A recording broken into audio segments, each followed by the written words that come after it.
Assalamualaikum warahmatullahi wabarakatuh dan salam sejahtera. Video pada kali ini kamu akan belajar bersama saya iaitu Cikgu Yohanisa daripada Sekolah Rendah Agama Bersepadu Muar Johor. Kita akan belajar sejarah tahun 4 unit 7 iaitu Kerajaan Melayu Awal. Jom kita belajar.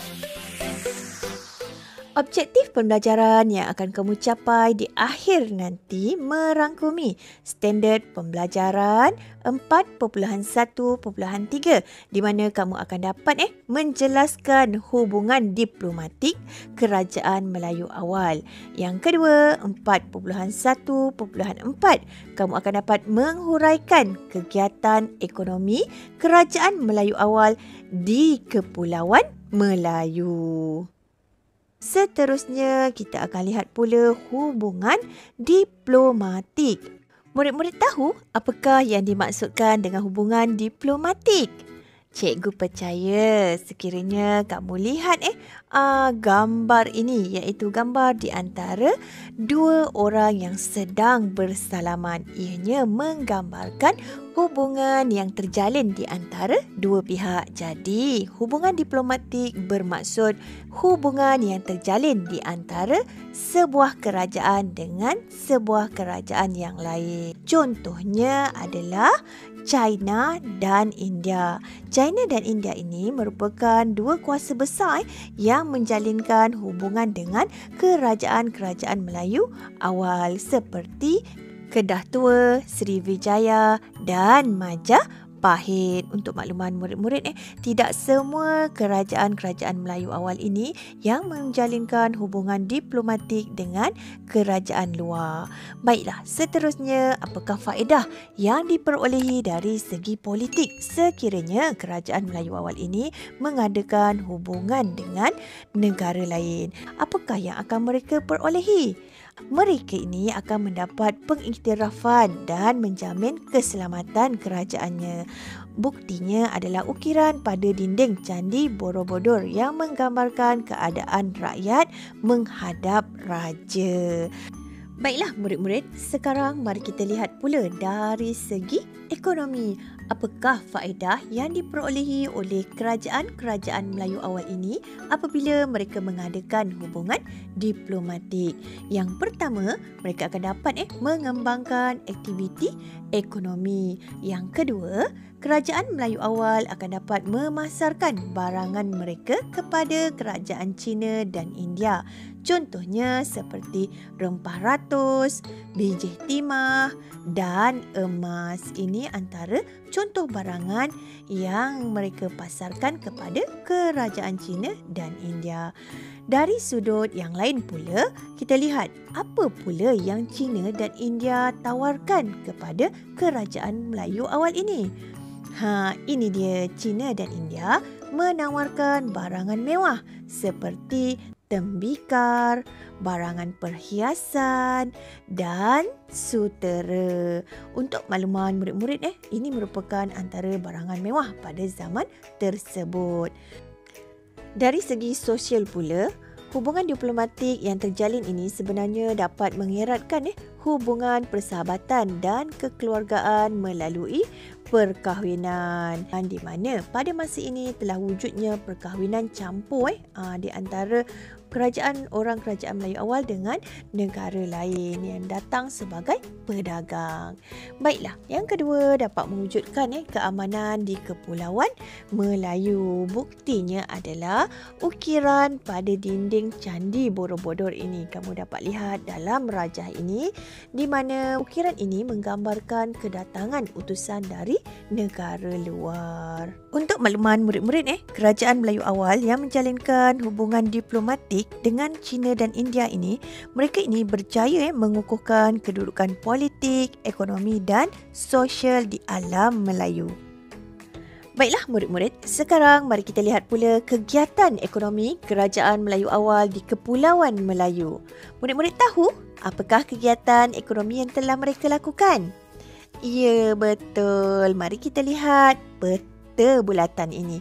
Yang pertama, pelabuhan perdagangan. Yang kedua, hasil hutan dan hasil laut. Yang ketiga, pertanian. Dan yang keempat, perlombongan dan pembuatan.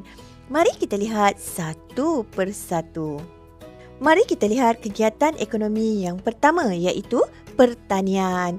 Lokasi kerajaan Melayu awal berada di lembah sungai di mana ianya amat sesuai untuk kegiatan pertanian kerana tanahnya subur.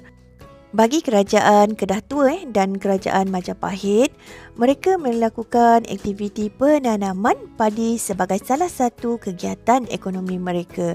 Antara lain, jenis tanaman yang mereka tanam adalah padi, pisang, buah pala dan ubi kayu. Hasil tanaman ini dipasarkan untuk memenuhi keperluan penduduk.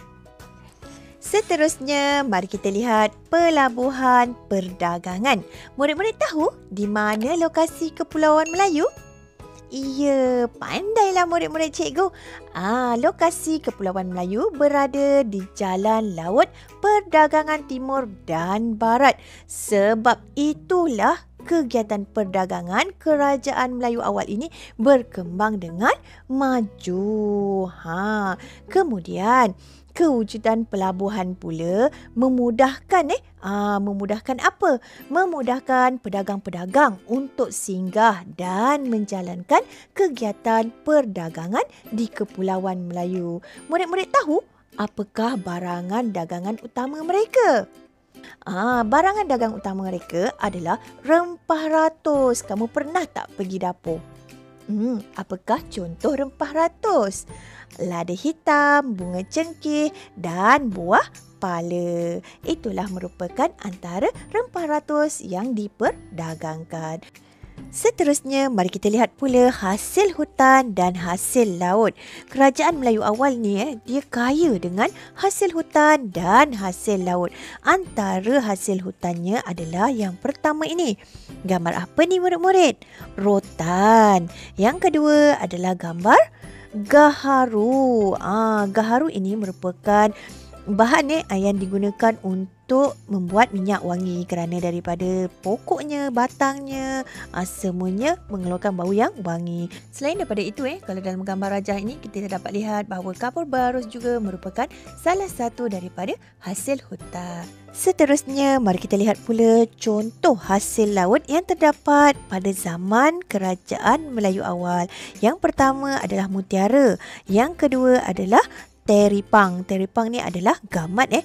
Untuk makluman murid-murid, antara kerajaan Melayu awal yang mengeluarkan hasil hutan dan hasil laut ialah kerajaan Gangganagara, Cihtu dan Sriwijaya. Yang terakhir, mari kita lihat kegiatan perlombongan dan pembuatan. Masyarakat kerajaan Melayu awal mereka menjalankan aktiviti perlombongan. Apakah jenis perlombongan yang mereka lakukan? Mereka ini melakukan kegiatan perlombongan seperti bijih timah, emas dan bijih besi. Seterusnya, mari kita lihat pula apakah aktiviti pembuatan yang dilakukan oleh masyarakat kerajaan Melayu awal. Antara kegiatan pembuatan yang mereka lakukan adalah seperti tembikar, barangan perhiasan dan senjata. Murid-murid tahu apakah yang digunakan untuk masyarakat zaman kerajaan Melayu awal ini melebur besi? Semasa kerajaan Kedah Tua, mereka menggunakan relau. Antara kerajaan Melayu awal yang menjalankan kegiatan perlombongan dan pembuatan ini adalah kerajaan Kedah Tua, Gangganagara dan Santubong. Di sini kita dapat perhatikan terdapat pelbagai kegiatan ekonomi berasaskan sumber alam berkembang dengan pesat sejak zaman kerajaan Melayu awal lagi. Kekayaan sumber alam ini haruslah dimanfaatkan dengan baik supaya apa? Supaya dapat dinikmati oleh generasi akan datang. Baiklah murid-murid, sampai di sini saja video kita pada kali ini. Sehingga kita berjumpa lagi dalam video yang seterusnya. Sekiranya video ini bermanfaat buat kamu semua, tekanlah butang subscribe dan loceng. Jangan lupa juga like, dan share video-video cikgu dengan rakan-rakan kamu. Bye!